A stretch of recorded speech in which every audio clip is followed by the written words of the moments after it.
ದೇವಸ್ಥಾನ ಬಂತು, ಇಳಿರಿ. ಬೇಬಿ ನೀವಿಬ್ರಲ್ಲೇ ಇರಿ, ನಾನು ಹೋಗಿ ಹಾರ ತಗೊಬರ್ತೀನಿ. ಏನೋ ಯೋಚನೆ ಮಾಡ್ತಿದ್ದೀರಾ? ಏನಿಲ್ಲ ಮೇಡಮ್, ಆ ತಾಯಿ ಮಗು ಬಗ್ಗೆ ಯೋಚನೆ ಮಾಡ್ತಾ ಇದ್ದೆ. ಏನಂತ ಯೋಚನೆ?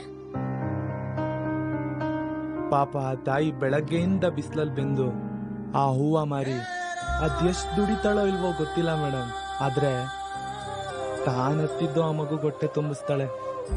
ತನ್ನ ಸೀರೆ ಹರಿದಿದ್ರು ಆ ಮಗುಗೆ ಮೈ ತುಂಬಾ ಬಟ್ಟೆ ಹಾಕ್ತಾಳೆ.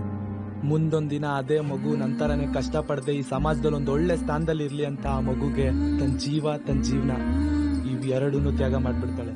ಆದ್ರೆ ಆ ತಾಯಿಗೆ ಗೊತ್ತಿರಲ್ಲ ಮೇಡಮ್, ಮುಂದೊಂದಿನ ಅದೇ ಮಗು ಯಾರನ್ನೋ ಪ್ರೀತಿಸಿ ಆ ತಾಯಿಯಿಂದ ದೂರ ಆಗಿ ನಿಮ್ ತರನೇ ಯಾವ್ದೋ ಹುಡುಗನ್ ಜೊತೆ ಓಡೋಗ್ ಮದ್ವೆ ಆಗ್ಬಿಡ್ತಾಳೆ ಅಂತ.